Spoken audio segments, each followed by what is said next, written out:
पूरी दुनिया एक तरफ कोरोना वायरस के कारण जो समस्या पैदा हुई है, जिंदगियां बचाने के लिए दुनिया जंग लड़ रही है। ऐसी संकट की घड़ी में हिंदुस्तान की भी केंद्र सरकार हो या राज्य सरकारें हो, सभी डिपार्टमेंट और एक प्रकार से सभी नागरिक ये कोरोना वायरस की लड़ाई में पिछले 2-2.5 महीने से लगे हुए हैं। ऐसे समय साइक्लोन का इतना बड़ा संकट, और वो भी सुपर साइक्लोन, बहुत ही चिंता का विषय था।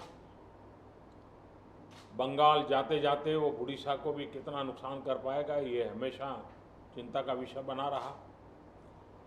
लेकिन जिस प्रकार से यहाँ पर व्यवस्थाएं इंस्टीट्यूशनलाइज हुई हैं, गांव तक नागरिकों को क्या करना है ऐसे संकट के समय, इसकी भली भांति जानकारी होने के कारण यहाँ जीवन बचाने में बहुत बड़ी सफलता मिली है।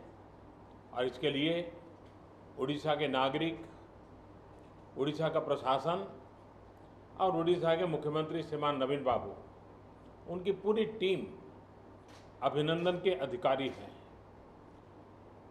लेकिन जब इतनी बड़ी प्राकृतिक आपदा आती है तब संपत्ति का नुकसान तो होता ही है। पश्चिम बंगाल की तुलना में उड़ीसा में उतना नुकसान नहीं हुआ है, लेकिन जाते जाते भी वो पूंछ पटक करके तो जाता ही है ऐसे प्रकार का संकट।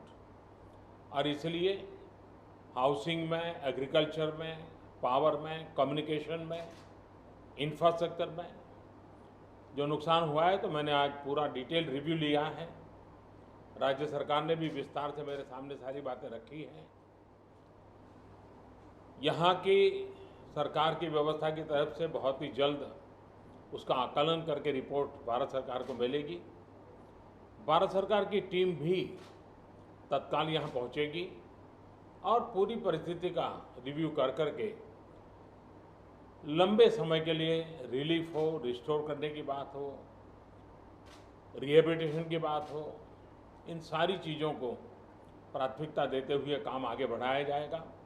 लेकिन तत्काल आवश्यकता को ध्यान में रखते हुए भारत सरकार की तरफ से 500 करोड़ रुपया एडवांस व्यवस्था के रूप में देने का हमने निर्णय किया है।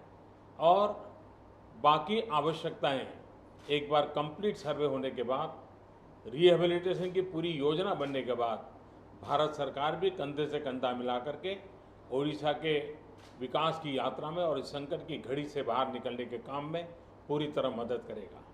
बहुत बहुत धन्यवाद। Subscribe to Nation Next YouTube channel and press the bell icon to get regular updates from Nation Next. Also like Nation Next Facebook page and follow us on Instagram and Twitter.